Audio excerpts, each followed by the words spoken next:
Welcome to Sci-Fi Facts, where every movie hides a secret. Every scene tells a deeper story. And every frame contains details most viewers never notice, from legendary blockbusters and mind-bending science fiction to dark thrillers, unforgettable horror, and hidden cinematic gems. We explore the facts, theories, Easter eggs, behind-the-scenes secrets, and untold stories that make movies truly unforgettable. This isn't just watching movies, this is discovering what lies beneath them. Subscribe to Sci-Fi Facts and step beyond the screen. Families vanish from the camps overnight. Only those with specialized skills are allowed to stay. It's a construction site with the atmosphere of a prison and the silence of a lie. By 2011, that lie has a price tag. Seats on the Ark's a limited, secret, priceless are quietly offered to the world's ultra-elite. The numbers are obscene.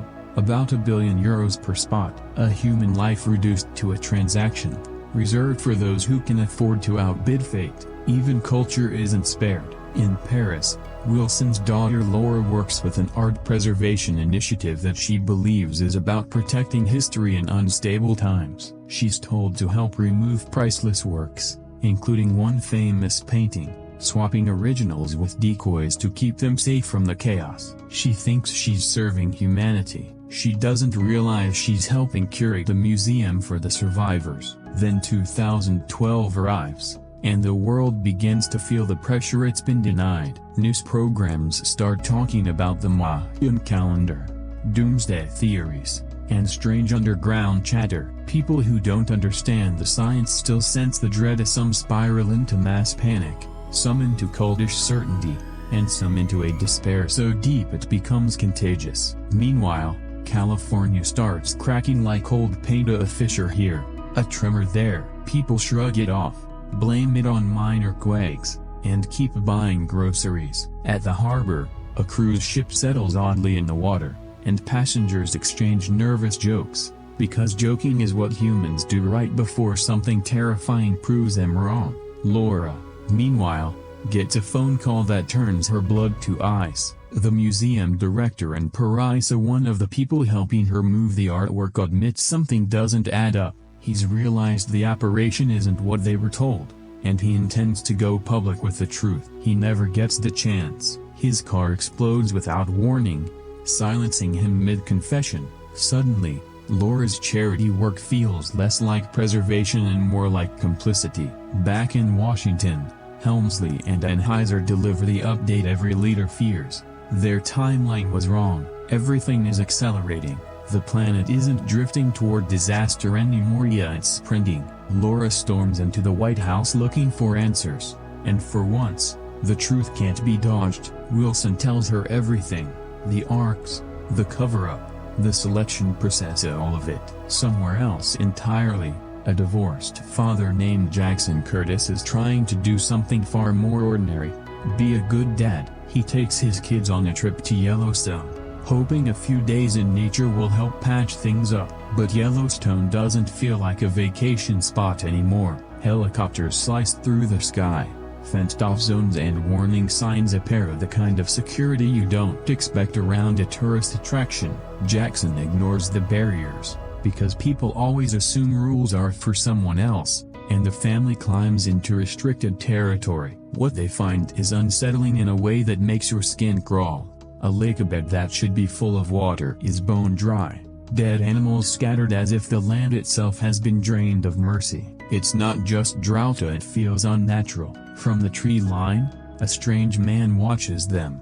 Charlie Frost, a jittery, paranoid outsider who looks like he's been waiting for this moment his whole life. The military doesn't appreciate Jackson's curiosity. Soldiers sweep in, detain the family, and haul them to a base where Helmsley happens to be present. Helmsley tries to keep things calm, explaining that the area is unstable and that the best thing Jackson can do is take his children away.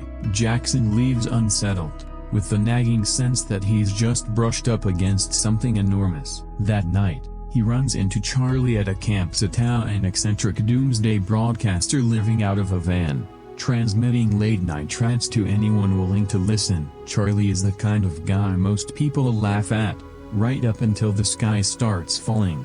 Jackson overhears the broadcast, confronts him, and gets a rapid-fire flood of apocalyptic claims, ancient prophecies, government secrets, a looming catastrophe the world refuses to see. It sounds ridiculous until Charlie shows him newspaper clippings and headlines about suspicious deaths of people who tried to speak out and didn't live long afterward. Then Charlie mentions a name that hits closer to home than Jackson expects. A professor Jackson once worked with, recently dead. Charlie claims the professor sent him coordinates tied to some kind of government evacuation plan. Jackson walks away unconvinced, but he doesn't sleep well. The next morning, the ground makes the decision for him. In California, the shaking escalates into something monstrous as supermarket literally tears apart as the earth splits beneath it. It's not a single quake, it's the beginning of the crust unraveling. Jackson's ex-wife, Kate, calls in a panic, demanding the kids come home immediately. Jackson looks out at the world and realizes Charlie wasn't crazy, he was just early. Around the same time, Anheuser reports grim numbers to the president. Only 4 ARPs are ready, 4 and not nearly enough to save even a fraction of the people who deserve saving. In another high-level meeting, Helmsley explains that the window has shrunk to days, maybe less. The evacuation plan is triggered and not for everyone, only for the chosen. Jackson gets a call from his wealthy employer, Yuri Karpov, an oligarch with resources, connections, and a private escape route. Karpov orders Jackson to bring his twin sons to the airport immediately. One of the boys casually mentions that he won't be around much longer, but he'll still get to leave on a giant ship. Jackson's throat tightens. A giant sheep. He doesn't wait for more. He rents a small aircraft, races back to Los Angeles, and rushes to collect what matters: his kids, Kate, and, unfortunately, Kate's new boyfriend, Gordon. That's when California truly breaks. Houses fold like cardboard, roads buckle into impossible angles, entire blocks drop into the earth as if someone pulled a trapdoor beneath the city. Jackson drives like a man possessed, swerving around sinkholes, jumping over broken pavement, cutting through yards and trees as the world collapses behind him. Downtown becomes a death trap as skyscrapers shear apart, bridges collapse, a city built on confidence turns into a graveyard in minutes. They reach the airport just as it, too, begins to die. The pilot Jackson hired is gone. Gordon, who has only basic flying experience, ends up in the cockpit, sweating through terror, gripping the controls as if prayer alone might hold the wings together. Somehow, he lifts them off the ground right before the runway fractures and the whole area is swallowed. From above, they watch the coastline drown as water surges inland. Los Angeles is erased. Jackson remembers Charlie's map, and the family detours back toward Yellowstone to find him. They locate his van empty. Charlie has climbed to a high point, choosing to broadcast to the end rather than run. Jackson tries to convince him to leave, but Charlie stays behind, still speaking into the void as the earth convulses and the volcanic system awakens. The sky fills with ash and fire. The explosion is biblical. Charlie disappears under falling debris, still clinging to his last broadcast. Jackson barely escapes, barely retrieves the map, and barely gets airborne again as the ground breaks apart like a shattered plate beneath them. The map now points east, to China. Back in the halls of power, the world is burning on every screen. Cities fall, landmarks crumble, death tolls spiral beyond comprehension. Helmsley argues that the public deserves to know that people should at least face the end honestly. Anheuser shuts him down. His logic is brutal, telling everyone now would mean riots, chaos, and the potential collapse of the entire ARC operation. He wants the selected passengers safely aboard before the truth detonates. President Wilson, faced with the moment every leader secretly imagines, chooses something rare. He refuses to abandon his people. He stays behind, even as Anheuser effectively takes control and departs with Helmsley and Laura. Laura gets one last goodbye from her father before the connection cuts out and the world falls silent. Wilson finally makes his announcement to the public, telling them the truth when it's almost too late for truth to matter. Meanwhile, Jackson's group lands in Las Vegas. where the airspace is locked down and panic is spilling through the streets. Karpov is there with his family, his girlfriend Tamara, and even her tiny doggy, because when the world ends, the wealthy still cling to their comforts. Jackson begs for help. Karpov initially brushes him off, until his pilot Sasha locates a massive transport plane and admits he'll need a co-pilot to get it off the ground. Gordon steps forward for the first time. He's genuinely useful. They take off illegally, dodging collapsing buildings and skimming past danger by inches, punching into the sky as if they've stolen a miracle. Over Hawaii, they see a nightmare. The island's consumed by lava, structures wiped out, the land glowing with molten destruction. The planet is reshaping itself. Then the fuel runs low. The plane limps toward what should be ocean. Except the ocean isn't where it belongs anymore. The continents have shifted, and the map of the world has been rewritten in real time. Instead of water, they find mountains and Himalayan ridges looming like walls. Sasha makes the call. They're landing.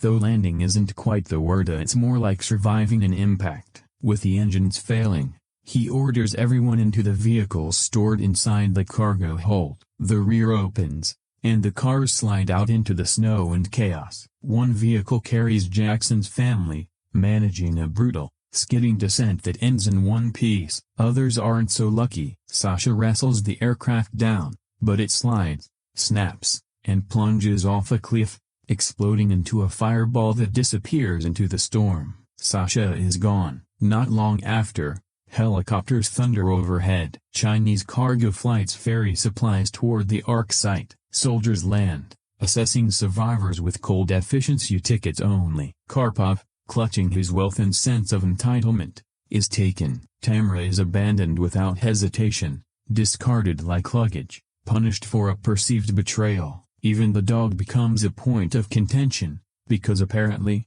even during an apocalypse, people still fight over love in small forms. Jackson's group is left behind. They trek through the snow until they spot a truck and force it to stop. The driver is Nema, a young monk on an urgent mission of his own. He's fleeing his monastery to rescue his elderly grandparents after learning the truth from his brother Tenzin, who works on the Ark project. Nema chooses compassion over rules and takes them along. As they near the Ark facility, the scale of the operation hits like a punch. Massive ships rest in a hidden valley. Crowds of VIPs gather, royalty, dignitaries, billionaires, some accompanied by pets and luxury items, as if they're boarding a cruise rather than a lifeboat. But cracks run through this plan too. One Ark has been damaged, repairs are lagging, and the cruelty of the selection process becomes unmistakable. People with no practical value have seats, while the very workers who built the project of salvation aren't even considered worthy of one. Helmsley is sickened by what he says a cabin built to hold many reserved for just a few,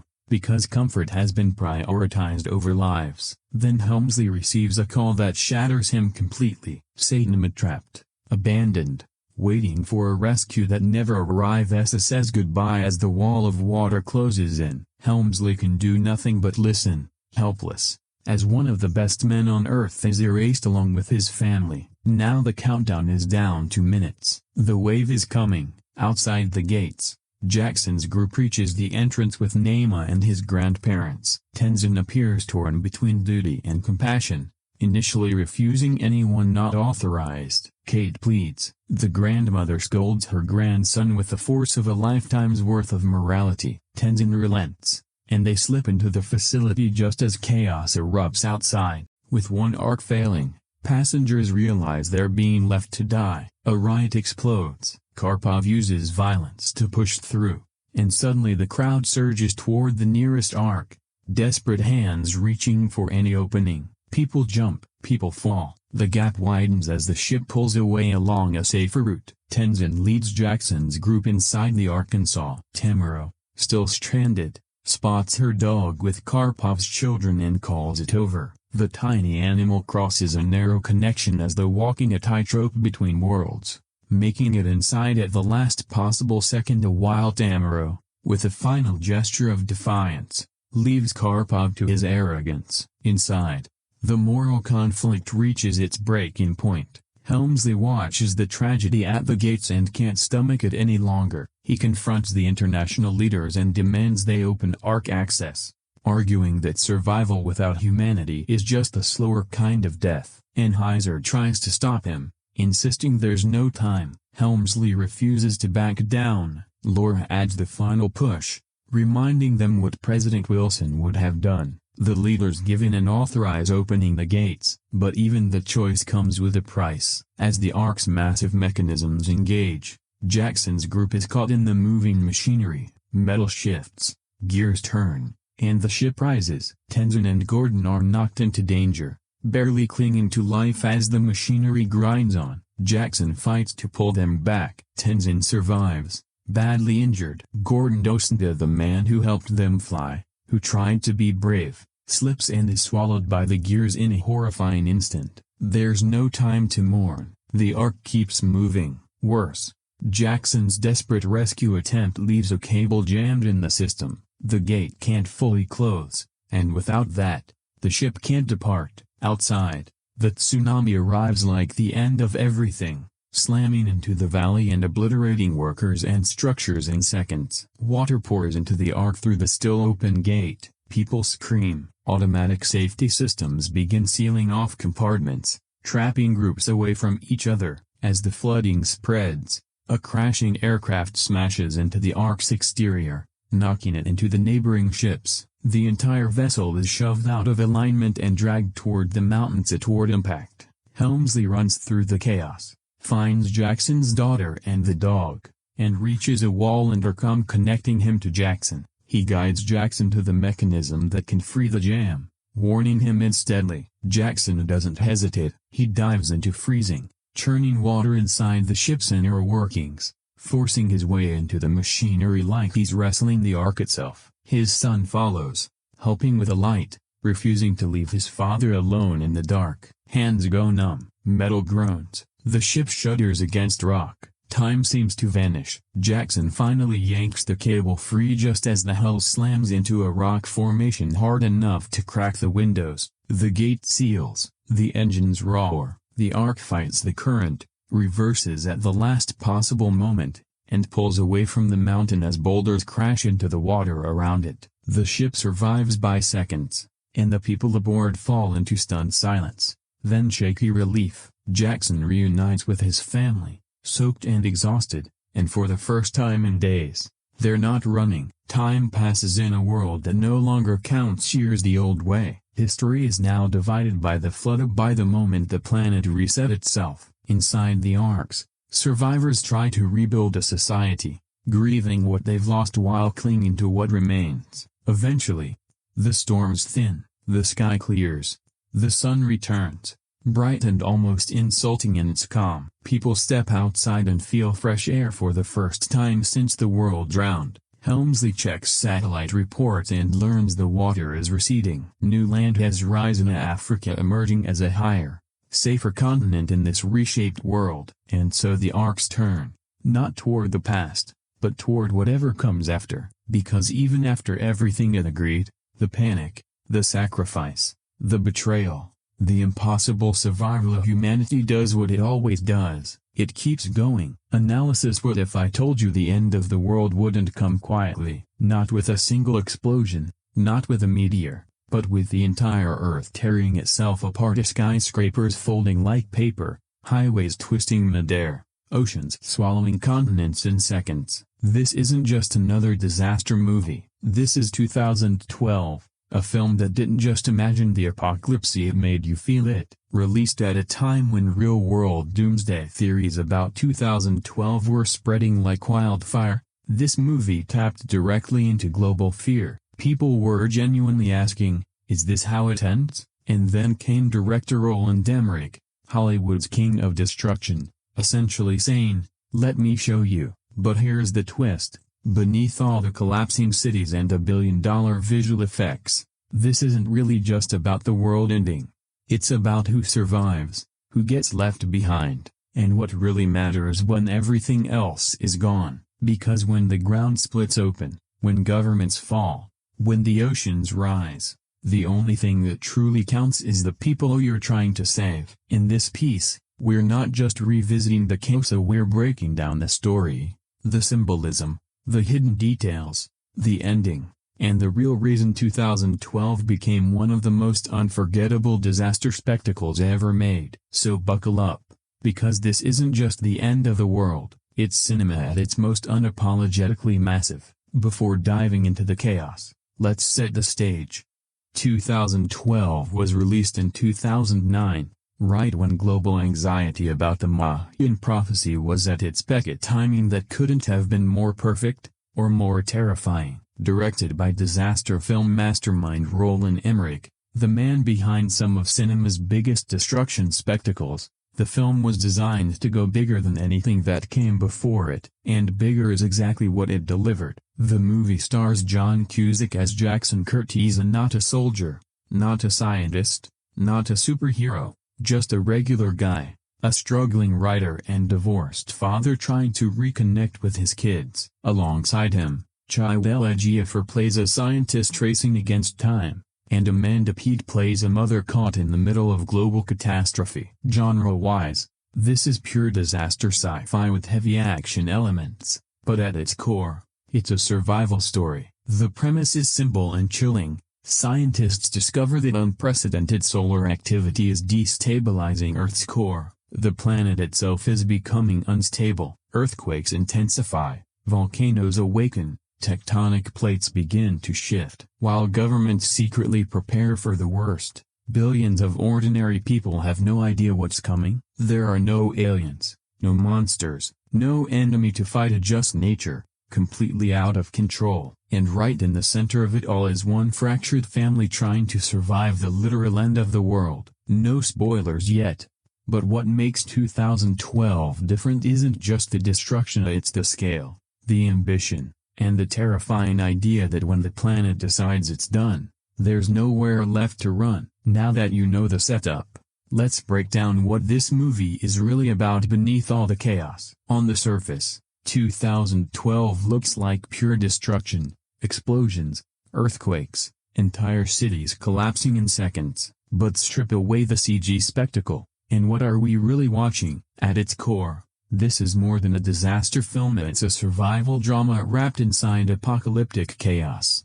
The movie blends three major genres. First, disaster spectacle. This is the main engine. The scale is global. We're not talking about one city or one country. We're watching the planet itself destabilize. Continents shift, oceans rise, civilization collapses. Second, family drama. Right in the middle of all this destruction is a broken family trying to stay alive, a father trying to redeem himself, children trying to understand what's happening, an ex-couple forced to work together when survival becomes the only priority. And third, political survival thriller, because here's the uncomfortable question the movie asks: when the world ends, who gets to live? Governments secretly build arcs, billionaires buy their way onto survival lists. Power, money, and privilege suddenly decide who has a future and who doesn't. That's where the movie becomes more than spectacle. Its core themes include survival above everything, when extinction is certain, morality gets tested, redemption, a flawed father trying to prove he can protect his family, inequality, the elite securing safety while billions are left behind, and rebirth, a destruction not as an ending, but as a reset. The emotional tone swings between relentless chaos and intimate emotional moments. One minute you're watching Los Angeles crumble beneath speeding cars, the next, you're watching a father promise his children that everything will be okay, even when he knows it might not be. It's intense, dramatic, sometimes even sentimental, and that combination is intentional, because without the human element, all the destruction would feel empty. So while 2012 markets itself as an apocalyptic blockbuster, what keeps audiences invested isn't just the world falling apart, it's the desperate hope that someone, anyone, might survive it. Now it's time to watch the world fall apart. 2012 begins quietly. Scientists discover something terrifying. Intense solar activity is heating up Earth's core. At first it sounds technical, distant, manageable. It's not. The planet's crust is destabilizing. Massive tectonic shifts are coming, and not in centuries, But in months, governments around the world panic, but instead of warning the public, they go secret, launching a covert global survival project. Enormous arks being built in the Himalayas, humanity's last lifeboats. While world leaders prepare for extinction behind closed doors, ordinary people continue living their lives, unaware that time is running out. Enter Jackson Curtis, a struggling writer and divorced father trying to reconnect with his kids. He's not a hero, not a scientist, just a dad who stumbles onto the truth. Then it happens. California begins to collapse. The ground splits open, buildings crumble, entire neighborhoods sink as Jackson desperately races through a city that's literally tearing itself apart. It's one of the most intense escape sequences ever put on screen, and not because it's subtle, but because it's relentless. And that's just the beginning. Across the globe, disasters multiply, volcanoes erupt, mega earthquakes flatten cities. A massive tsunami engulfs entire coastlines. Civilization collapses in real time. The race shifts towards survival. Jackson and his family must reach China, where the arks are hidden, before the final crust displacement permanently reshapes the planet. Along the way, we see the contrasts of powerful politicians trying to maintain control, scientists struggling with guilt, billionaires securing their spots on survival lists, and millions of people left without a chance. As the planet's crust shifts, continents sink beneath rising oceans, and the final act becomes a desperate fight to board the arks before a mega tsunami wipes out everything in its path. By the time the waters settle, the world we knew is gone, not damaged to gone. What remains is a handful of survivors floating above a planet that has been completely rewritten. And now the question isn't how to stop the apocalypse, it's what kind of world will rise from it. So does humanity survive? At the climax of 2012, the Earth isn't just shaking anymore, it's transforming. The planet's crust undergoes a catastrophic displacement, and entire continents disappear beneath rising oceans. The old world politically, geographically, historically is erased in a matter of hours. Inside the massive arks, chaos erupts, mechanical failures, moral dilemmas, people who weren't supposed to be there. The carefully controlled survival plan nearly collapses under its own weight. But here's what matters. At the very last moment, cooperation wins over control. The gates open, more survivors are allowed in, and the arks endure the mega tsunami. Against impossible odds, they stay afloat. Humanity survives, but not as it was. When the waters finally calm, we learn something powerful. Africa is now the highest remaining landmass, and the arks change course toward it. That detail isn't random symbolically, it's profound. Humanity began in Africa according to scientific consensus. It's the cradle of civilization, where our earliest ancestors emerged. So after the planet resets itself, humanity returns to its origin. The film doesn't end in despair, it ends in rebirth. The destruction wasn't just an ending, it was a cleansing, a brutal reset. The slate wiped clean. But here's the deeper question the movie leaves us with. Did humanity learn anything? The wealthy bought their survival. Governments kept secrets. Millions were left behind. The old world fell because of forces beyond human control. But human inequality remained until the very last second. The final image of ships sailing toward a new continent feels hopeful, almost poetic. Yet it carries a quiet warning. If we rebuild the same systems, if we repeat the same mistakes, then what was the point of surviving? 2012 doesn't just show us the end of the world, it shows us a second chance. And the real question isn't whether we would survive.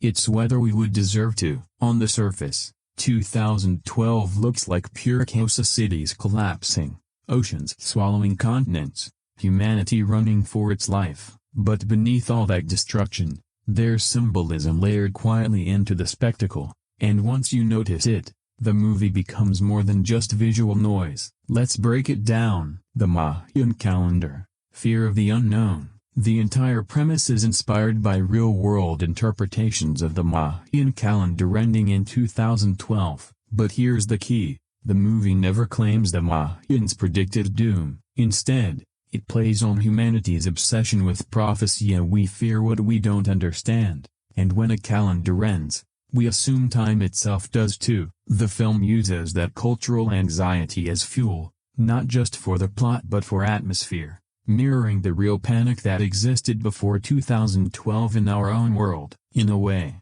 the movie isn't really about the Mayans, it's about modern fear. Water as cleansing. Notice how the final act is dominated by water. Tsunamis rise, continents sink, the world is drowned. Water here isn't random destruction, it symbolizes cleansing. Old systems collapse, corruption sinks, inequality gets washed away along with everything else. In mythology and religion, floods often represent rebirth, a reset, and that's exactly what happens here. The old world dies in water so a new one can emerge, foreshadowing in the smallest moments. Early in the film, we see subtle signs of minor tremors, cracks forming in roads, strange environmental instability. These aren't just random effects, they build subconscious tension. Even Jackson's personal life mirrors the planet's instability. His marriage is fractured, his family divided, the world breaking right alongside his home. By the time the Earth literally splits open,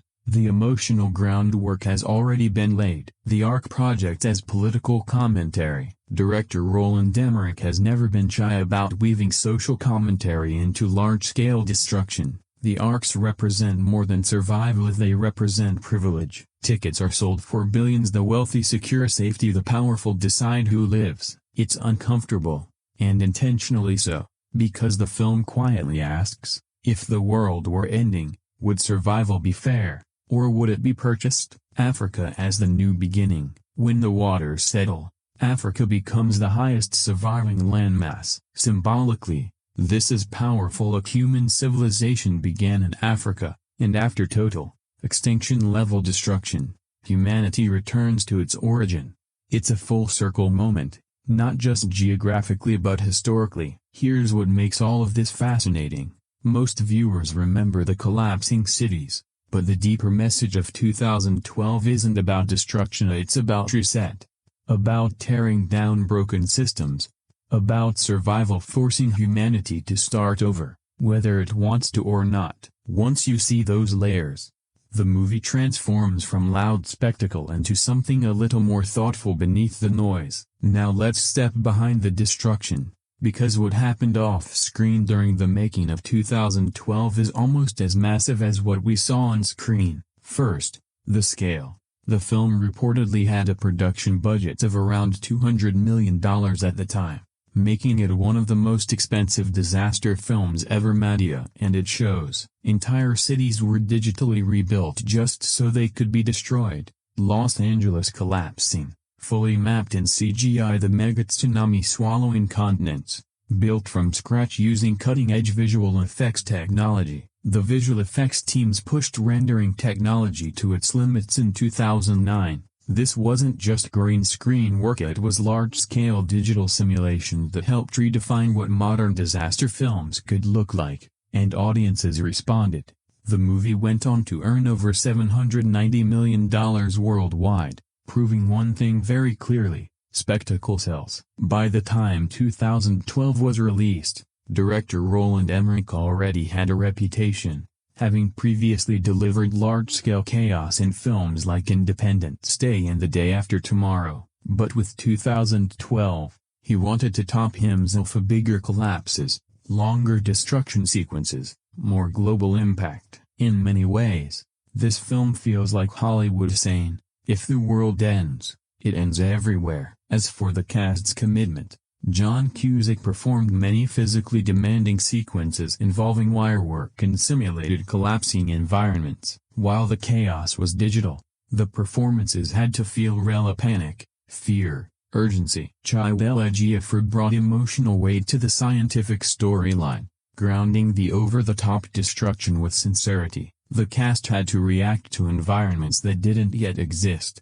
imagining collapsing skyscrapers while standing in front of green screens, not an easy task. Here's where it gets even more interesting: real-world 2012 panic. When the film was released in 2009, real-world fears about the year 2012 were already spreading online. Some people genuinely believed the Mayan calendar predicted global catastrophe. The marketing campaign leaned right into that anxiety, with the tagline "Find out the truth," blurring the line between fiction and conspiracy just enough to spark curiosity and fear. Even NASA had to publicly clarify that no, the world was not ending in 2012. That's the kind of cultural impact this movie had. A few fun facts. The White House destruction shot became one of the most replayed sequences in disaster cinema. The Ark interiors were built as massive practical sets to enhance realism. The film's runtime pushes nearly 2.5 hours, and unusually long for a pure disaster spectacle. And yet,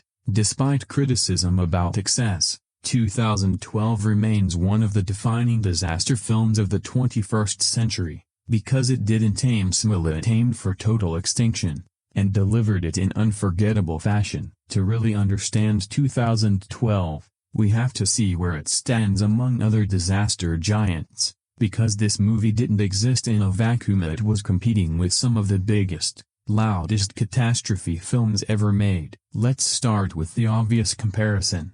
The Day After Tomorrow, 2004, also directed by Roland Emmerich. That film focused on climate catastrophe, sudden ice ages, superstorms, environmental collapse, and felt urgent and political, like a warning.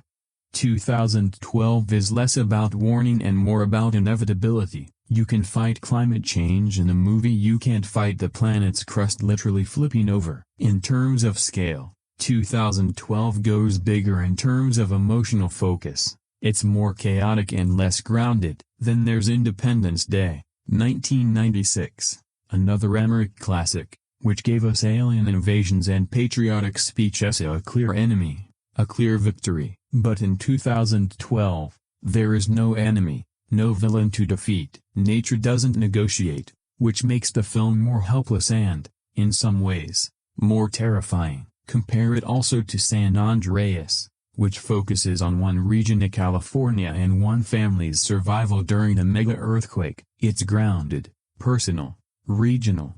2012 essentially says, why stop at one state?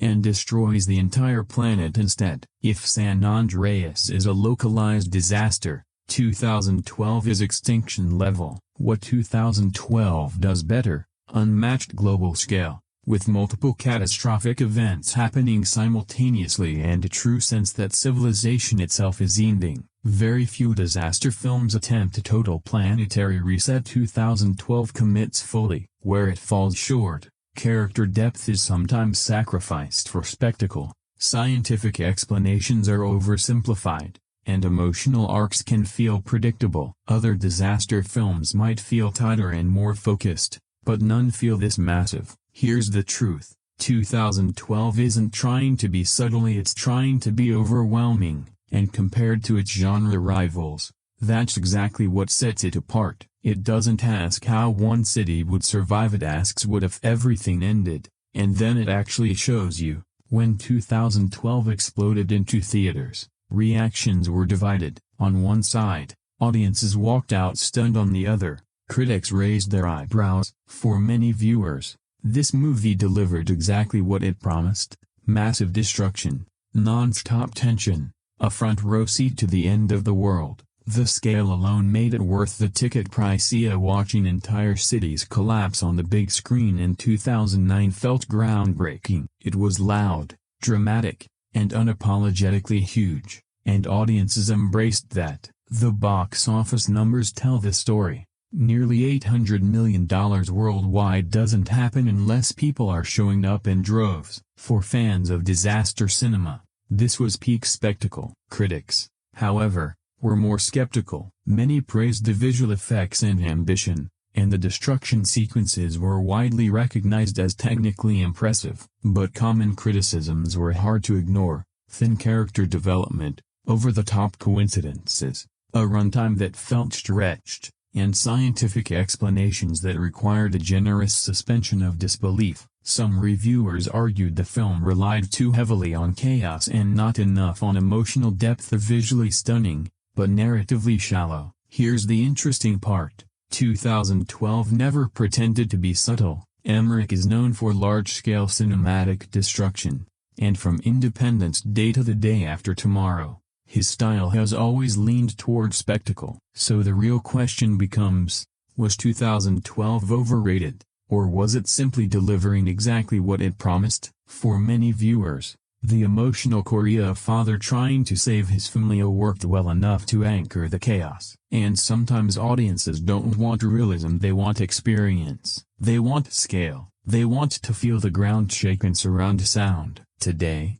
2012 sits in an interesting place in film history. It's often labeled ridiculous, sometimes mocked for its success, but it's also remembered and that matters, because plenty of disaster films fade away, and this one didn't. It became a cultural moment, fueled by real-world 2012 fears and unforgettable visuals. So maybe the better word isn't overrated, maybe it's iconic, and not because it was subtle, but because of everything else it was. Roland Emmerich has always been one of those filmmakers who instantly splits the room. The moment his name comes up, opinions harden. Some see him as a master of large-scale spectacle, a director who understands exactly how to turn destruction into entertainment. Others see him as the definition of blockbuster excess, too loud, too chaotic, too dependent on visual mayhem to carry weak storytelling. Honestly, both sides have a point, and that tension is a huge part of what makes his career so fascinating.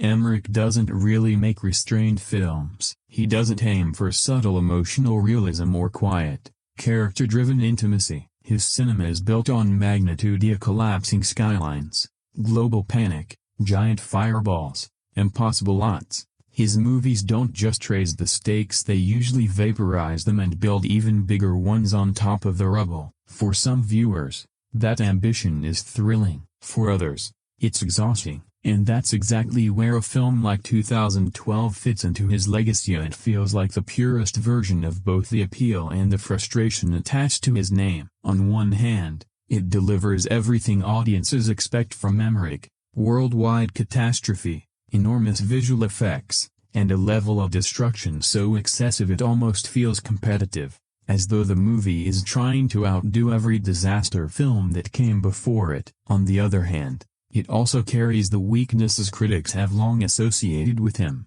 thin characterization, blunt dialogue, melodrama, and a tendency to confuse scale with emotional depth. What makes Emmerich such a divisive filmmaker is that he's never really tried to hide what he is. He knows his brand. He knows audiences come to his films expecting cities to fall and civilization to tremble. He knows spectacle is the product. But spectacle alone can only take a movie so far if the characters don't feel real, if the emotional stakes don't land, if the script feels stitched together purely to get from one collapse to the next. The whole experience can start to feel hollow, no matter how expensive it looks. And yet there's something almost admirable about how fully he commits to that chaos. Emmerich doesn't flirt with disaster, he dives headfirst into it, approaching destruction with the confidence of a filmmaker who genuinely believes the sight of the world falling apart can be enough to keep us watching. Sometimes he's right, sometimes he isn't, but he's never timid. That's why even people who don't like his movies often remember them. They may criticize the writing, question the logic, or laugh at the excess, but they rarely forget the scale. That's the strange power of Roland Emmerich. He may not be universally respected, but he is unmistakable. His films feel like events, even when they collapse under their own weight, and 2012 is one of the clearest examples of that. It's a movie that practically dares the audience to make a choice: either surrender to the spectacle and go along for the ride, or resist it and watch the whole thing tip into absurdity. Maybe that's why Emmerich remains such a polarizing figure. He's not a filmmaker people passively respond to. You either buy into the madness or you reject it, either seeing grand blockbuster showmanship or overblown cinematic chaos. But whichever side you land on, one thing is undeniable: when Roland Emmerich makes a disaster film, he doesn't aim small. He goes after the biggest possible version of destruction, and does it with such conviction that even his failures become impossible to ignore. That's what makes his reputation so complicated. He's not just a director of disaster movies, he's a director whose entire identity is tied to the thrill and the danger of excess. And if you want to understand 2012, you have to start there. with a filmmaker whose greatest strength and greatest weakness may actually be the exact same thing. Disaster movies have always followed a very recognizable blueprint. Long before modern CGI turned cities into digital dominoes, the genre had already figured out how to keep audiences gripping their seats. The formula was simple but effective. Gather a group of strangers, give each of them a personal conflict, unleash a massive catastrophe, and then let survival or sacrifice reveal who they truly are. Look back at the roots of the genre and you'll find films like San Francisco, Earthquake, and The Poseidon Adventure laying the groundwork decades ago. These movies weren't just about destruction, they were about people trapped inside it, a sinking ship, a collapsing city, a burning skyscraper. The spectacle mattered, but the real hook was watching ordinary characters navigate extraordinary danger. Over time, that formula became almost ritualistic. The ensemble cast, the flawed hero, the estranged family member, the morally upright figure, the cynical authority figure, the comic relief. Each character represented a piece of the human experience, and as the disaster intensified, their personal stories collided with the larger catastrophe unfolding around them. By the time modern blockbusters arrived, that structure was already deeply embedded in the genre's DNA. What changed wasn't the storytelling framework, it was the scale. Instead of one ship sinking or one city collapsing, filmmakers started imagining disasters that threatened the entire planet. That's exactly where a movie like 2012 enters the picture. Rather than reinventing the disaster genre, it takes that familiar formula and amplifies it to extreme proportions. All the same ingredients are there: a fractured family trying to reconnect, scientists racing to understand what's happening, political leaders debating impossible choices, wealthy elites scrambling to secure survival. Every character type you'd expect from a disaster movie shows up here, just operating within a catastrophe that's no longer local or even national. It's global. The film takes the traditional disaster structure and stretches it across the entire Earth. Instead of one collapsing environment, we get earthquakes ripping continents apart, supervolcanoes erupting, tidal waves swallowing coastlines, and entire cities disintegrating in moments. The stakes aren't just survival anymore, either extinction. But that expansion also reveals something interesting about the genre itself. Even when the scale becomes enormous, the storytelling doesn't really change. The same emotional beats keep appearing.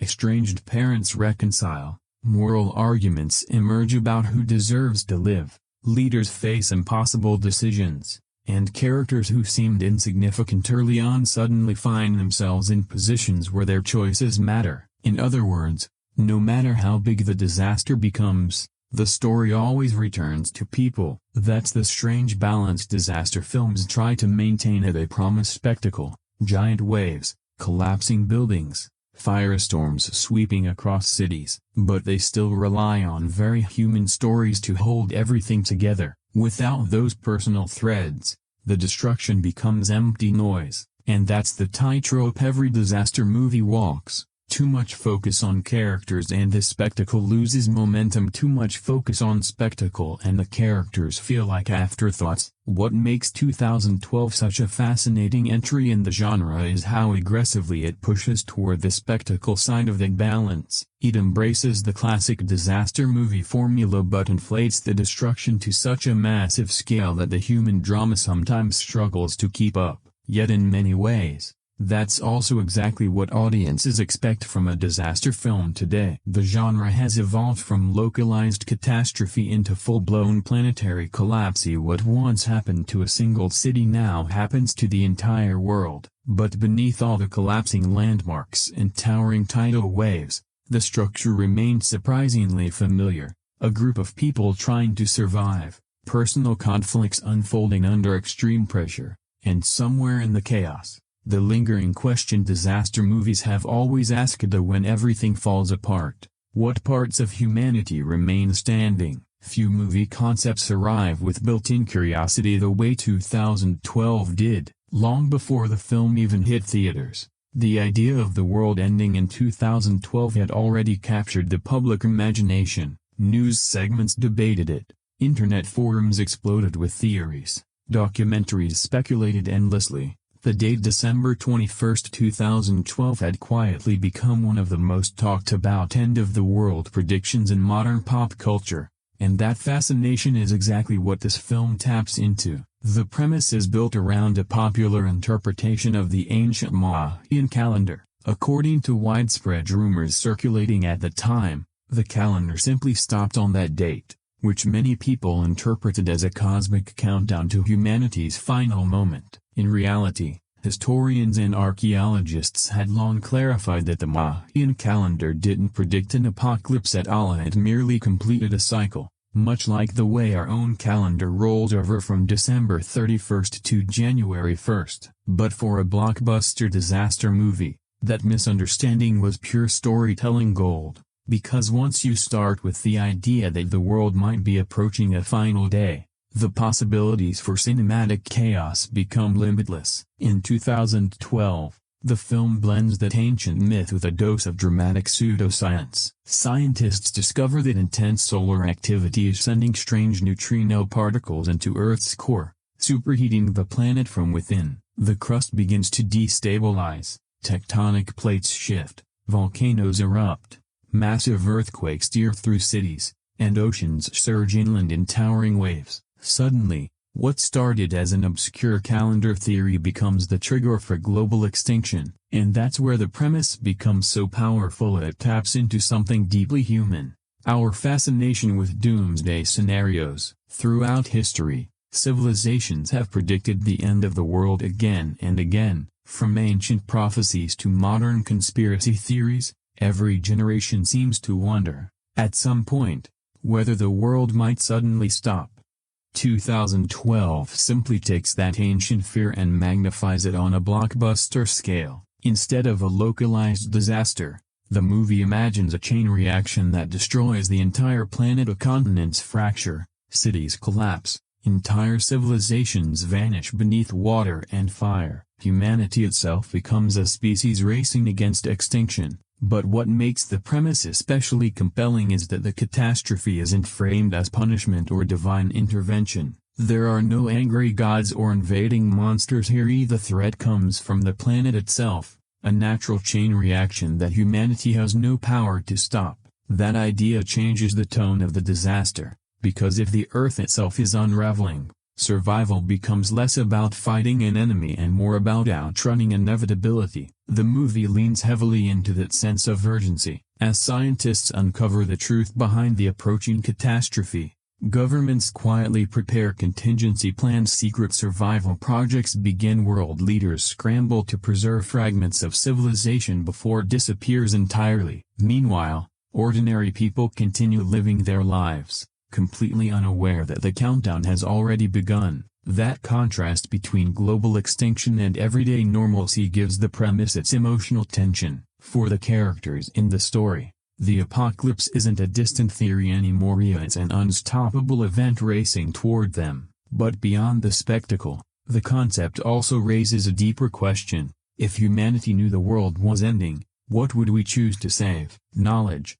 culture, political power, wealth, families? The film hints at those questions through its survival plan, in which only a tiny fraction of humanity is selected to escape the catastrophe. It suggests that even at the end of civilization, the decisions about who survives and who doesn't are shaped by the same forces that shape the world today: power, money, influence. In that sense, the premise of 2012 is more than just a setup for destruction. It's a reflection of how humans react when faced with the ultimate crisis. But at its core, the film never forgets why audiences came to see it. The prophecy isn't there to be dissected academically, it's there to ignite the biggest possible disaster scenario imaginable. A myth becomes a catalyst, a misunderstood calendar becomes the spark that unleashes planetary chaos. And once that spark is lit, the movie wastes no time showing what happens when the countdown finally reaches zero. If there's one thing 2012 makes absolutely clear from the moment disaster strikes,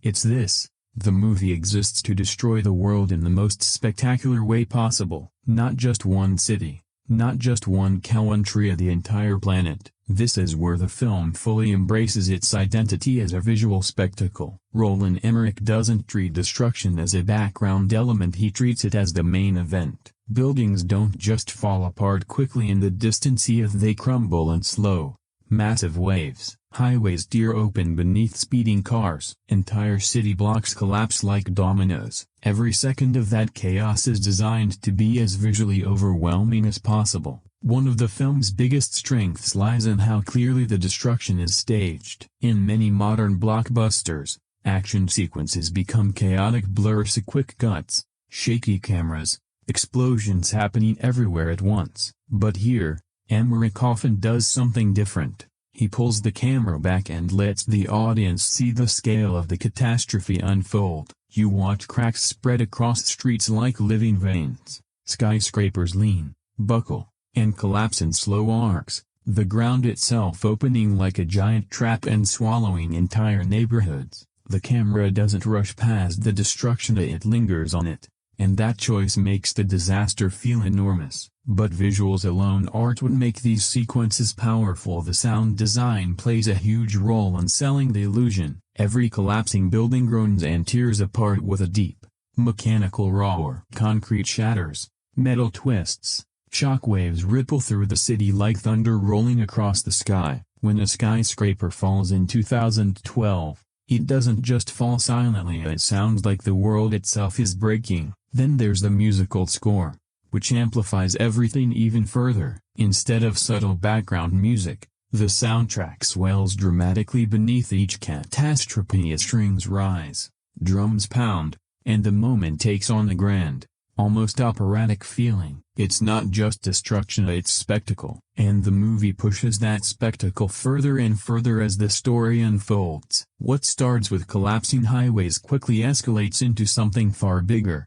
Entire cities sinking into the earth, massive earthquakes rippling across continents, volcanic eruptions darkening the sky with ash, tsunamis rising so high they swallow coastlines whole. The scale becomes almost absurd, but that's exactly the point. Because 2012 isn't trying to show a realistic disaster, it's trying to stage the biggest cinematic apocalypse imaginable. One of the most interesting creative choices in the film is how the environment itself becomes the threat. In many action movies, the danger comes from a villain or a monster. Here, the enemy is the planet itself. The ground cracks open beneath people's feet. Buildings tilt like predators ready to strike. Empty space becomes deadly as entire landscapes collapse into enormous chasms. The setting isn't just where the action happens, the setting is the action. That idea gives the film a unique visual identity. Instead of focusing on one specific threat, the entire world turns hostile. Streets,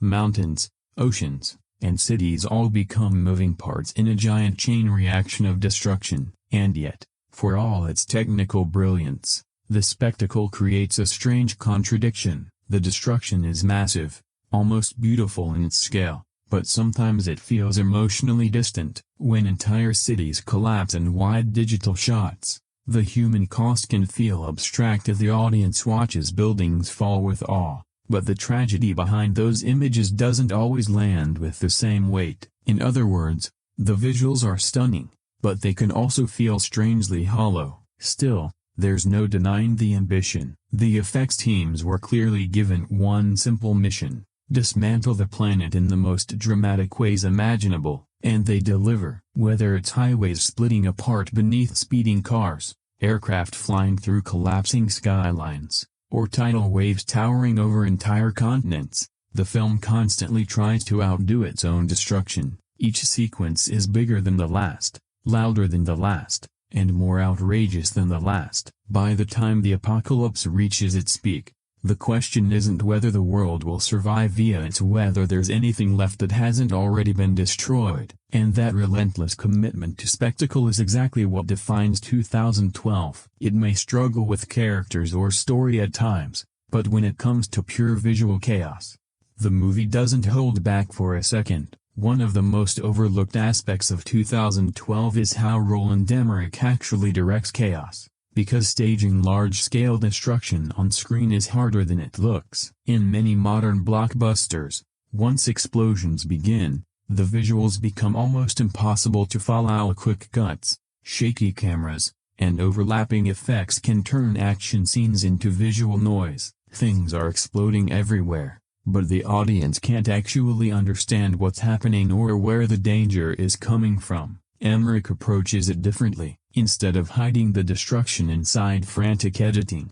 he often lets it unfold in full view. The camera pulls back, giving the audience space to see the catastrophe developing. Buildings tilt slowly before they collapse. Highways split open like fractures spreading across glass. Entire city blocks slide apart while the camera calmly tracks the chain reaction. The destruction is designed with geography and movement in mind. You always know where the characters are in relation to the danger. You see the crack racing across the ground toward them. You see the building starting to fall before it actually does. That clarity makes the spectacle feel bigger, and strangely more believable, even when the physics themselves are completely ridiculous. Take the famous Los Angeles collapse sequence. Instead of cutting rapidly between random explosions, Emmerich builds it like a domino chain. One street breaks apart, which causes nearby structures to collapse, which triggers another collapse further down the skyline. The camera glides through the chaos while the city dismantles itself piece by piece. It's not just destruction, it's orchestrated destruction, and that orchestration becomes one of Emmerich's greatest strengths as a director. He understands that spectacle works best when the audience can follow the scale of the disaster. The camera becomes almost like a witness flying through the catastrophe, showing the ripple effect of devastation as it spreads outward. Another important element of his direction is how he treats the environment itself. In most action films, the setting is just the backdrop against which the action happens. In 2012, the environment becomes an active force. The ground cracks open like a predator chasing its prey. Skyscrapers lean forward as if about to strike. Entire landscapes shift, slide, and swallow everything in their path. The world itself becomes the antagonist. That idea transforms the movie visually. The camera doesn't just capture characters reacting to destruction, it captures destruction hunting them. Cracks chase cars, buildings fall toward fleeing people. Empty space becomes the threat. The setting stops being scenery and becomes a character. That's where Emmerich's directing instincts really shine. He understands how to animate large spaces in a way that feels dynamic and threatening. The streets, mountains, oceans, and cities all behaving like moving parts in a gigantic machine that's coming apart. But of course, that same ambition is also where the film begins to show its limits, because while Emmerich can stage destruction brilliantly, he sometimes struggles to bring the same precision to the human side of the story. The spectacle is carefully choreographed, the characters, less so. Emotional moments often feel rushed or overshadowed by the next collapsing building. In other words, the visual storytelling is stronger than the dramatic storytelling. Still, it's hard to deny that Emmerich has a unique skill when it comes to large-scale cinematic chaos. Few directors are willing to stage destruction this openly, letting the audience absorb the full scope instead of hiding it behind editing tricks. And that's why, even when 2012 becomes ridiculous and it often does, the spectacle rarely feels confusing. The mayhem may be outrageous, but it's almost always visually coherent. You understand the scale. You understand the danger, and you understand exactly how the world is falling apart. For a movie built around the end of civilization, that clarity makes a huge difference. It turns what could have been messy digital chaos into something closer to a massive, carefully choreographed disaster symphony. In that sense, Roland Emmerich proves something important here. Anyone can blow up a city on screen, but it takes a certain kind of director to make the audience watch every second of it collapse. For a movie that destroys the entire planet, 2012 actually spends a surprising amount of time introducing people, fathers, scientists, presidents, billionaires, conspiracy theorists. The film assembles a full cast of characters meant to guide us through the apocalypse. But here's the catch. Most of them aren't really characters in the traditional sense, they're archetypes. That's not necessarily unusual for disaster movies. The genre has always relied on recognizable character types to quickly establish emotional stakes. You get the flawed hero, the morally upright scientist, the cynical government official, the concerned parent, the eccentric outsider who saw it coming all along. These roles act as emotional shortcuts so audiences immediately understand who these people are supposed to represent, and 2012 follows that blueprint almost perfectly. At the center of the story is Jackson Curtis, played by John Cusack. He's the classic disaster movie protagonist.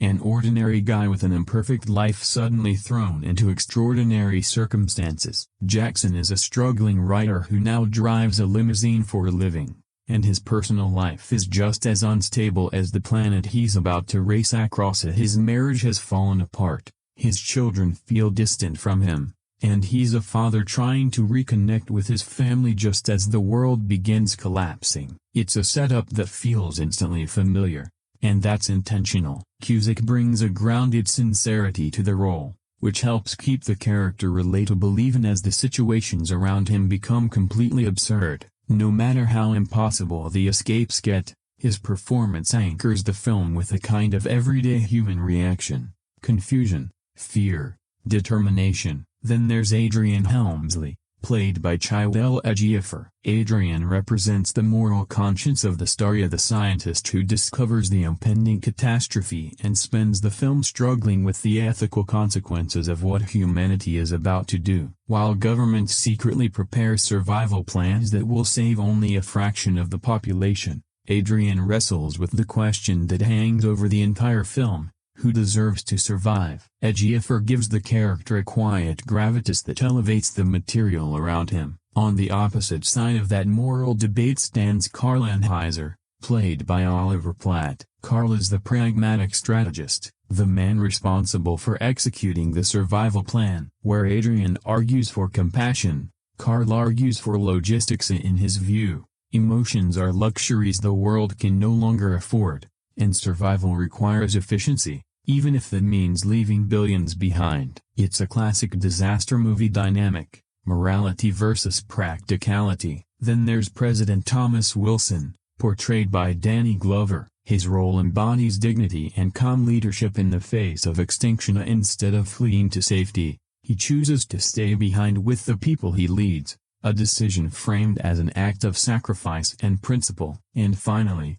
perhaps the most memorable presence in the film, Charlie Frost, played by Woody Harrelson. Charlie is the conspiracy theorist who has been broadcasting warnings about the apocalypse long before anyone else takes them seriously. Harrelson leans fully into the character's eccentricity, delivering a performance that's loud, unpredictable, and strangely captivating. While the rest of the film struggles to balance seriousness and absurdity, Harelson seems to understand exactly what kind of movie he's in, and he runs with it. Despite the strong cast, however, the film rarely gives these actors the depth they deserve. Most of the characters exist to serve the plot rather than develop as fully realized people. Their emotional arcs follow familiar patterns. The estranged father redeems himself, the scientist stands up for humanity, the bureaucrat prioritizes survival at any cost. The dialogue doesn't help either. Many conversations feel less like natural exchanges and more like narrative instructions. Characters announce plans,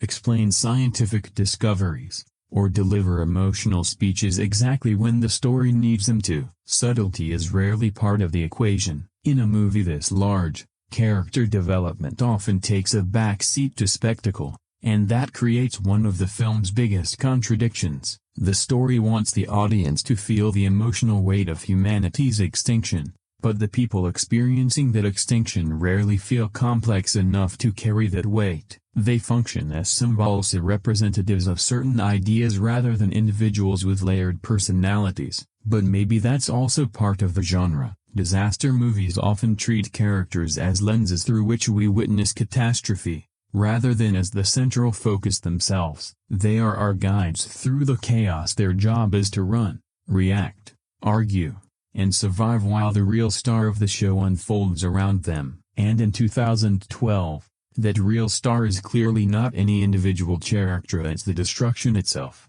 Beneath all the collapsing cities, towering waves, and splitting continents, 2012 actually revolves around something much smaller, a broken family. At the heart of the film's chaos is the story of Jackson Curtis, an ordinary father trying to reconnect with his children just as the world begins to end. This isn't accidental. Disaster movies have always relied on personal relationships to anchor the spectacle. Without a human story to follow, all the destruction becomes abstract. So the film places a fractured family directly in the path of global catastrophe. Jackson is introduced as a man who has lost control of his life. Once a hopeful novelist, he now drives a limousine for a wealthy client while watching his family drift further away from him. His ex-wife, Kate, has moved on. His children are growing up without him and the man now helping raise them.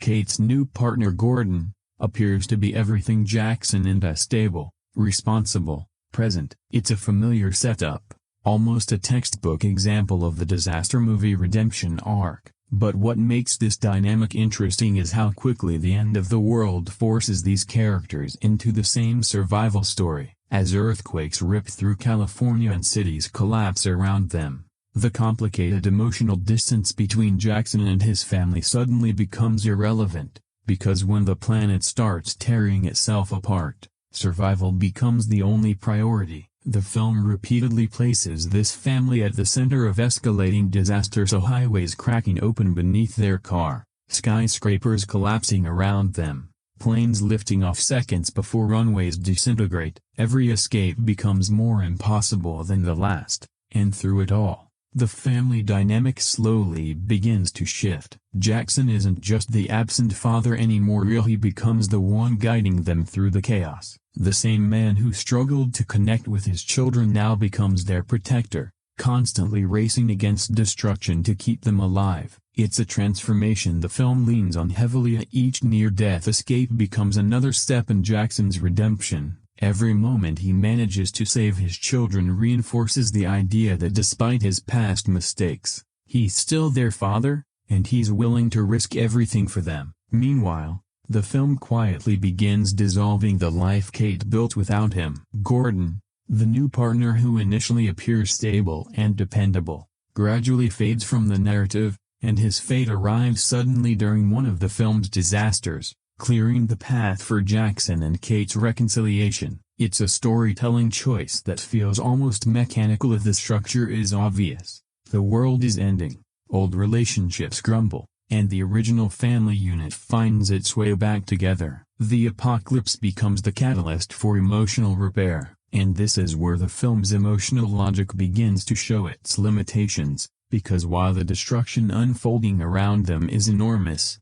the family story itself follows a very predictable path. As the estranged father proves his worth, the separated couple rediscover their connection, the children realize their father never truly abandoned them. It's comforting, familiar, and almost inevitable. Still, there's a reason disaster films rely on this kind of storyline. When the scale of destruction becomes overwhelming, audiences need something personal to hold on to. The fate of humanity may feel too large to process emotionally, but the fate of one family is something viewers can connect with. So while entire continents collapse in the background, the film keeps returning to this small emotional center. A father trying to keep his children alive long enough to reach safety, and in the end, that's the emotional promise the movie makes. And no matter how big the catastrophe becomes, no matter how many cities fall, no matter how many lives are lost, this one family will endure, not because they're stronger than anyone else,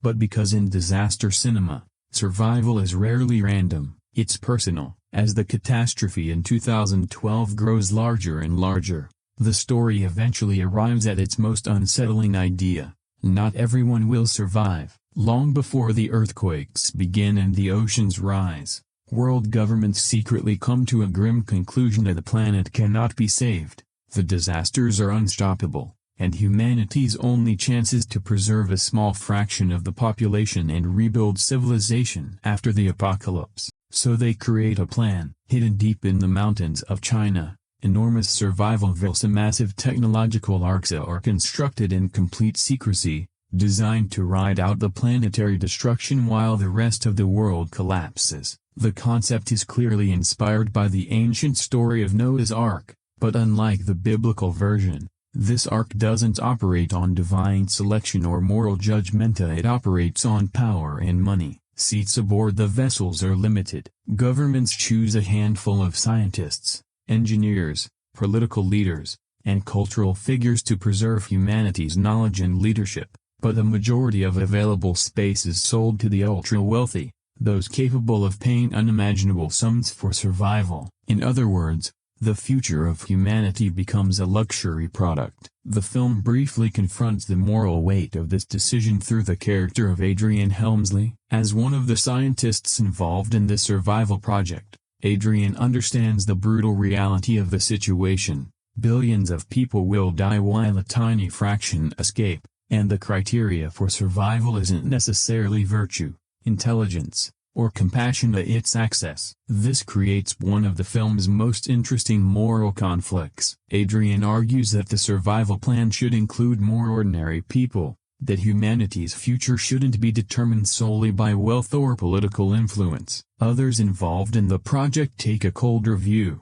arguing that when extinction is inevitable, practicality must replace idealism. There simply isn't enough space. The film never fully explores this ethical dilemma in depth, but the tension is there. The survival plan exposes an uncomfortable truth. Even at the end of the world, humanity's systems of power and privilege remain intact. The wealthy secure lifeboats, everyone else faces the flood. The arrival of these enormous arcs also marks a shift in the film's structure. Up to this point, the story has been about outrunning disaster, but once the survival vessels enter the narrative, the focus changes and now it becomes a race to reach salvation before the doors close. Jackson Curtis and his family suddenly find themselves chasing a place aboard these vessels, navigating bureaucratic barriers, security checkpoints, and desperate crowds, all trying to reach the same destination. The apocalypse is no longer just about escaping earthquakes or tidal waves, it's about gaining access to humanity's last lifeboat. The symbolism here is impossible to ignore. Humanity has built a technological ark not just to survive the disaster,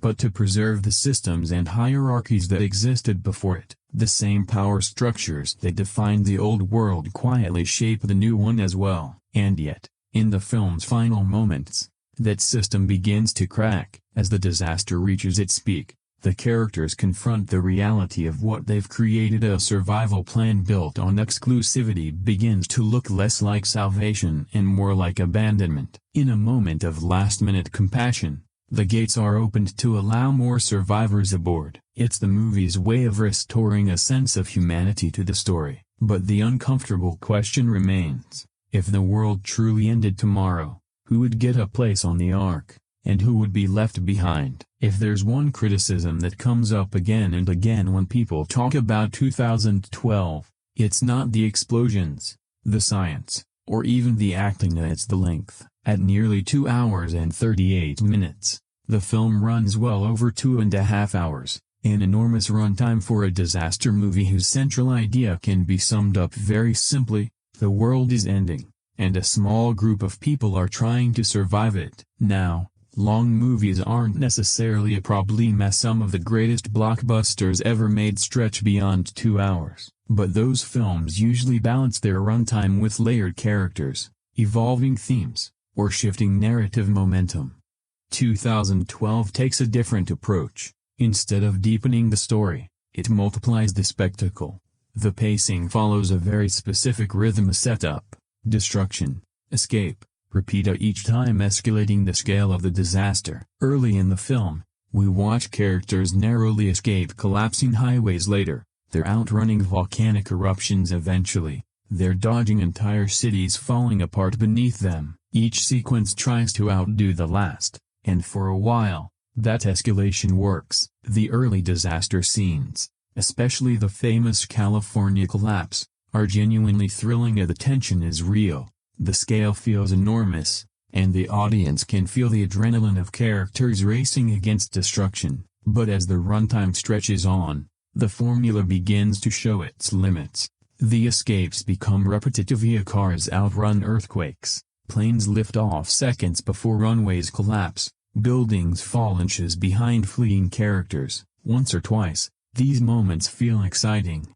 But when the same type of narrow escape happens again and again, the suspense begins to fade. Instead of wondering whether the characters will survive, the audience starts assuming they will. The near misses stop feeling miraculous and start feeling inevitable. Another pacing challenge comes from how the film structures its disasters. Rather than allowing time for emotional consequences between events, the story jumps rapidly from one catastrophe to the next. Entire cities are destroyed, millions of people are implied to die, and yet the narrative rarely pauses long enough to explore the human impact of those losses. The next disaster is always just around the corner. Then there's the final act, which becomes the film's most controversial stretch. Once the story shifts toward the massive arcs in the Himalayas, the pacing slows dramatically. The rush to board the vessels, which should feel like the climax of the entire story, instead becomes a long sequence of delays,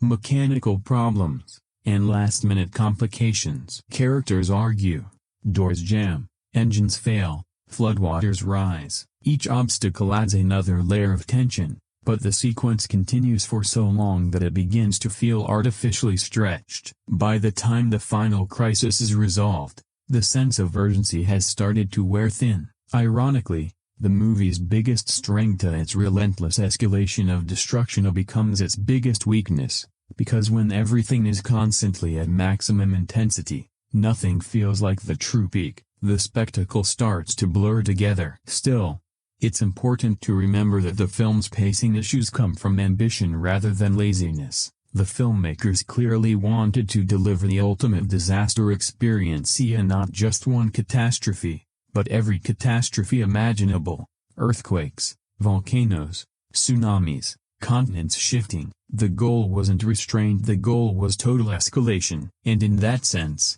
the runtime reflects the movie's philosophy. If you're going to destroy the world, you might as well destroy it thoroughly. But for some viewers, that commitment to excess turns the experience into a marathon rather than a thrill ride. By the time the final wave crashes and the arcs finally sail toward safety, the audience may feel less exhilarated than exhausted. The apocalypse, after all, is a lot to sit through for nearly 3 hours. And sometimes the biggest disaster in 2012 isn't what happens on screen, it's how long it takes to get there. One of the most fascinating and controversial elements of 2012 is the way it explains the apocalypse itself. Because the movie doesn't rely on aliens, supernatural forces, or divine punishment to destroy the planet. Instead, it tries to wrap its catastrophe in scientific language. Early in the film, scientists discover something deeply alarming. Unusual solar activity is sending strange neutrino particles toward Earth. These particles begin interacting with the planet's core, superheating it from the inside. As the temperature rises, the Earth's crust becomes unstable, tectonic plates begin shifting, volcanoes awaken, massive earthquakes ripple across continents, and eventually the planet's entire surface begins to break apart. On paper, it sounds like a scientific explanation for global catastrophe, the kind of theory that might make the disaster feel grounded in reality. But the moment you look a little closer, the science begins to unravel. Neutrinos, for example, are real particles produced by stars like our Sun, but in reality, they pass through Earth constantly without interacting with anything. They're incredibly difficult to detect because they almost never collide with matter. The idea that neutrinos could suddenly start heating Earth's core like a cosmic microwave oven isn't just unlikely, it's essentially impossible. Then there's the film's concept of crust displacement, in which the Earth's outer layer suddenly shifts and continents slide across the surface. The movie suggests that this movement could cause entire land masses to relocate while oceans surge across the planet. Again, it's a dramatic idea, but modern geology doesn't support it. Real tectonic plate movement happens extremely slowly, measured in centimeters per year. The kind of instant planetary rearrangement shown in the movie would require forces so enormous that the Earth itself might not survive the process. But here's the interesting thing. The film never pretends its science is airtight. In fact, even the characters inside the story react with disbelief when they first see the data. The scientists themselves admit that what's happening shouldn't be possible. The explanation becomes less about strict scientific accuracy and more about giving the audience a narrative trigger for the disaster. And that's an important distinction, because disaster movies have always relied on exaggerated science to kickstart their stories. Armageddon: Imagine oil drillers saving the planet from an asteroid the day after tomorrow showed the entire climate system collapsing within days. Even classic disaster films from the 1970s stretched geological plausibility to stage their spectacles. In 2012, the pseudoscience functions the same way. It's not meant to be a detailed scientific thesis. It's a narrative fuse, something that explains why the apocalypse begins and then quickly steps aside once the destruction starts. After the initial explanation, the film rarely returns to the scientific mechanics again. The disasters escalate, the planet destabilizes, and the story shifts its focus to survival rather than explanation. In other words, the science opens the door, but the spectacle walks through it. For some viewers, this approach works perfectly if they accept the pseudoscience as part of the ride, understanding that the real goal of the movie isn't to teach geology, it's to deliver the most dramatic planetary destruction imaginable. For others, the shaky logic becomes impossible to ignore. The more the film explains its apocalypse, the more the explanation begins to collapse under scrutiny. But perhaps the film's creators understood that from the beginning, because the deeper truth behind 2012 isn't scientific accuracy, it's myth-making. The movie blends fragments of real science with popular end-of-the-world theories, ancient calendar myths, and modern conspiracy culture. It takes ideas that circulated widely in the public imagination and transforms them into a cinematic catastrophe. In that sense, the science in 2012 isn't really about physics or geology at all. It's about storytelling. A way to turn a misunderstood prophecy and a handful of speculative theories into the ultimate disaster scenario. And once the ground starts splitting open and oceans begin swallowing cities, the movie quietly asks the audience to make a simple decision: do you want scientific realism, or do you want to watch the world end on the biggest screen possible? One of the biggest challenges a movie like 2012 faces isn't the scale of its destruction, it's the predictability of its storytelling. Because despite all the collapsing cities and world-ending catastrophes, the narrative itself follows a path that feels strangely familiar. If you've seen a handful of disaster movies before, you can almost predict how many of the story's emotional beats will unfold long before they actually happen. That's because the film leans heavily on the classic disaster formula. You start with a warning that most people ignore. Then scientists realize the threat is real. Governments scramble behind closed doors. Ordinary people slowly discover that something is terribly wrong. Eventually, chaos erupts. From that moment on, the story becomes a sequence of escalating close calls. The heroes barely escape one disaster before immediately running into another. Every obstacle appears insurmountable for a few seconds, and then, somehow, the characters manage to survive by the narrowest possible margin. In 2012, that pattern repeats over and over again. Cars outrun collapsing highways, planes lift off seconds before runways crumble. Buildings fall inches behind fleeing characters. At first, these moments are exhilarating. The audience feels the rush of danger and the thrill of escape.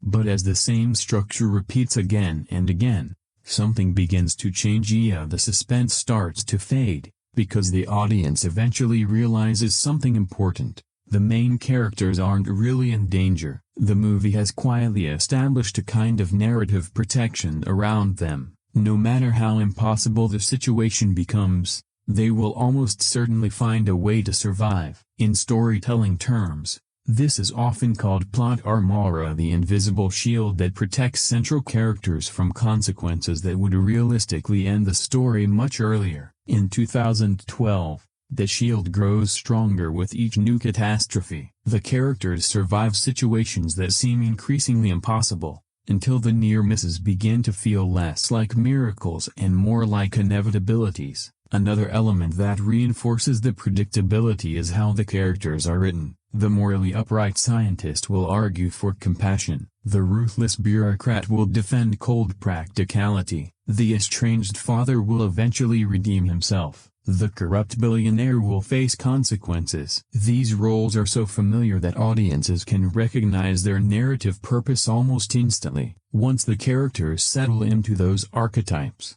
their arcs become easier to anticipate, and that predictability shapes the emotional experience of the film. Instead of constantly wondering what will happen next, viewers often find themselves waiting for the next step in a pattern they already understand. But here's the interesting thing. This predictability isn't necessarily a flaw unique to 2012. It's a feature of the disaster genre itself. Disaster movies have always followed recognizable structures. The pleasure of the genre doesn't come entirely from surprise, it comes from watching how the familiar formula unfolds on an ever larger scale. Each new film tries to deliver the same emotional rhythm while raising the stake as a bigger destruction, more elaborate escapes, higher waves, larger explosions. In that sense, 2012 isn't really trying to reinvent the disaster formula. Instead, it embraces it completely. The movie becomes almost like a greatest hits collection of disaster movie moments, stacking one recognizable trope on top of another until the scale becomes overwhelming. For some viewers, that familiarity becomes part of the fun. They know what kind of ride they're on, and they're happy to see the spectacle unfold exactly as expected. For others, the repetition eventually dulls the impact. Of the more times characters escape death by a few inches, the less thrilling those escapes begin to feel. By the time the story reaches its final act, the biggest surprise isn't which characters survive, it's that the formula itself never changes. And that raises an interesting question about the disaster genre as a whole. When the world ends on screen, do audiences really want a new story? Or do they want the same story told on an even bigger scale? One of the most unusual things about 2012 is how seriously it tries to take itself. On the surface, the movie presents a scenario that is almost unimaginably tragic. Entire continents collapse, oceans swallow cities, billions of people vanish in a matter of hours, and humanity itself stands on the brink of extinction. That kind of premise should feel devastating, and yet, throughout the film, the tone often drifts into something very different: melodrama. Characters deliver emotional speeches about unity and survival. Families reconcile while the world burns around them. Leaders make noble sacrifices. Music swells dramatically as the final survivors sail toward a hopeful future. The film wants these moments to feel profound, but sometimes the scale of the disaster makes that emotional tone difficult to sustain. Because when you step back and think about what's happening in the background, the billions of lives lost, entire civilizations erased, the story's focus on a handful of characters exchanging heartfelt dialogue can start to feel strangely disconnected from the magnitude of the catastrophe. The emotional beats become bigger and more dramatic, but not necessarily deeper. This creates one of the film's most interesting tonal contradictions. On one hand, the movie is clearly aiming for epic seriousness. It frames the apocalypse as a monumental human tragedy, complete with moral dilemmas, heroic sacrifices, and speeches about humanity's future. On the other hand, the spectacle is so extreme that it sometimes crosses into unintended comedy. Cars outrun collapsing cities, planes escape volcanic eruptions by seconds. Characters pause for emotional conversations while the ground literally splits open behind them. Moments meant to inspire awe can occasionally provoke laughter instead, not because the audience is mocking the film,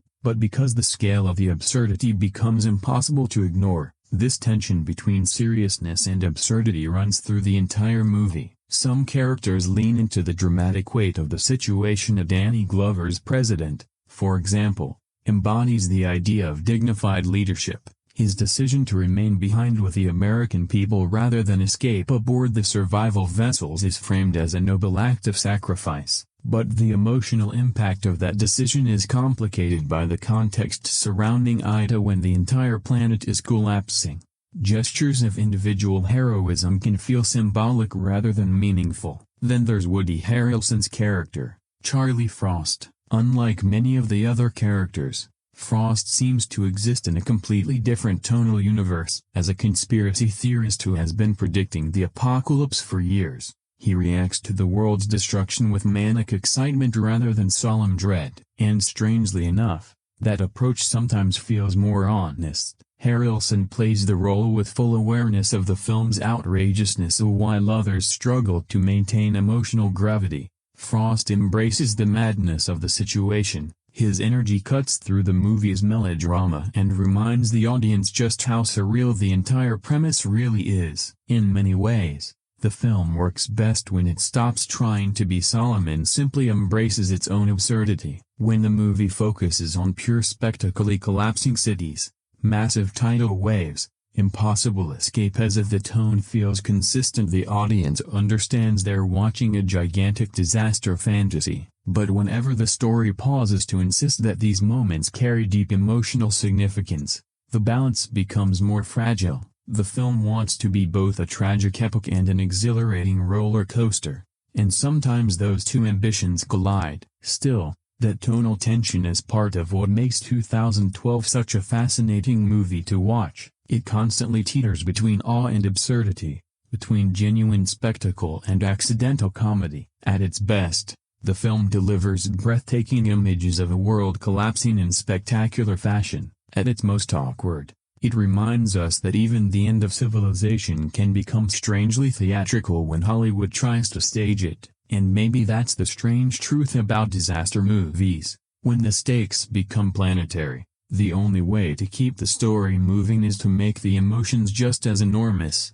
even if they occasionally tip over the edge. Beyond the explosions and collapsing cities, 2012 quietly weaves a surprising amount of symbolism into its spectacle. The film may present itself as a modern disaster blockbuster, but beneath the surface, it draws heavily from mythology, religious imagery, and cultural iconography. The most obvious symbol appears in the survival vessels themselves. The massive ships built in the Himalayas are essentially modern versions of Noah's Ark. Just as in the biblical story, humanity faces a world-ending flood, and just like Noah's Ark, a small group of chosen survivors boards enormous vessels meant to preserve life while the rest of the world is wiped away. Even the protagonist's family reinforces this connection subtly. Jackson Curtis's son is named Noah, a detail that feels almost too deliberate to ignore. It's a small but clear nod to the ancient story that inspired the entire survival plan. The film doesn't dwell on this symbolism openly,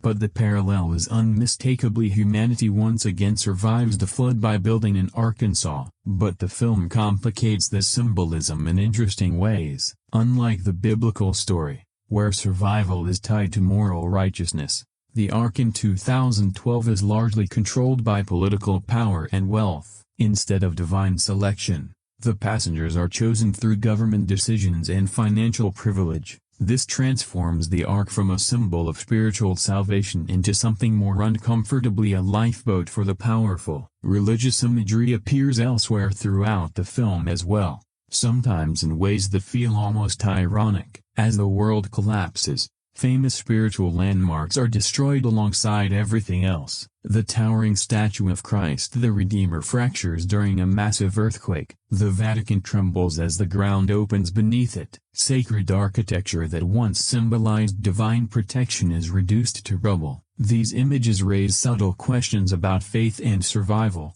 If the apocalypse truly arrived, would sacred spaces offer protection, or would they fall alongside the rest of human civilization? The film never directly answers those questions, but the imagery suggests a world where human institutions, religious or political, cannot stop the planet's collapse. Even the president's final speech reflects this tension. In a moment meant to inspire hope, he calls for unity across faiths, invoking both spirituality and shared humanity as the world begins to unravel. The speech aims to comfort people facing extinction, but at the same time, it highlights how powerless those words are against the scale of what's happening. The film also plays with cultural symbolism in its portrayal of survival itself. Humanity's last refuge isn't located in America or Europe, it's hidden in the mountains of China. The arks are constructed there, and the final survivors eventually sail toward Africa, a continent often described as the cradle of human civilization. In symbolic terms, humanity's journey becomes almost cyclical. Civilization collapses, the survivors retreat to the mountains, and when the waters recede, they return to the continent where humanity first began. It's a subtle but powerful visual metaphor of the idea that after the apocalypse, humanity must begin again from its earliest origins. Of course, the film never fully explores these symbolic ideas in depth. They appear briefly between action sequences before the next wave of destruction takes center stage, but their presence adds an unexpected layer beneath the spectacle, because while 2012 is primarily about watching the world fall apart, it also hints at something more mythic: ancient prophecies, biblical floods, civilizations collapsing and beginning again. The movie may present itself as a modern scientific apocalypse, but many of its images come straight from humanity's oldest stories about the end of the world, and perhaps that's part of why these stories continue to fascinate us, because long before CGI could show continents breaking apart, people were already imagining the same question: if the world truly ended, what kind of world would rise from the ruins? Before 2012 even reached theaters, the movie was already riding a wave of real-world fascination. For years leading up to the film's release, the idea that the world might end on December 21, 2012 had become a cultural obsession. Documentaries speculated about it, online forums exploded with theories, books and television specials debated the mysterious Mayan calendar and what its final date might mean. The internet amplified the mystery even further. Some people treated the theory as entertainment, while others genuinely worried that something catastrophic might actually happen. And Hollywood saw an opportunity. Instead of simply promoting a disaster movie, the marketing campaign for 2012 cleverly leaned into that real-world curiosity. The film blurred the line between fiction and speculation, building a promotional strategy that made the apocalypse feel strangely plausible, at least for those willing to suspend disbelief. One of the most fascinating elements of the campaign was the creation of fictional organizations tied directly to the film's story. Websites appeared online for something called the Institute for Human Continuity. Visitors could explore survival plans, read about humanity's supposed preparation for the coming disaster, and even register themselves as potential candidates for preservation after the apocalypse. It looked official enough to convince some viewers that the organization might actually be real. The campaign didn't stop there. Viral videos, fake scientific reports, and fictional broadcasts spread across the internet, all reinforcing the idea that governments might secretly be preparing for a global catastrophe. In other words, the marketing turned the movie's premise into a kind of interactive mystery. For many people, it worked almost too well, as scientists and historians reported receiving real questions from worried members of the public wondering whether the Mayan calendar actually predicted the end of the world. Some researchers even had to publicly clarify that the calendar cycle ending in 2012 had never meant apocalypse at all. It was simply the completion of a timekeeping cycle. But by that point, the cultural conversation had already taken on a life of its own. The film's promotional campaign also included one of the most ambitious advertising strategies ever attempted for a blockbuster.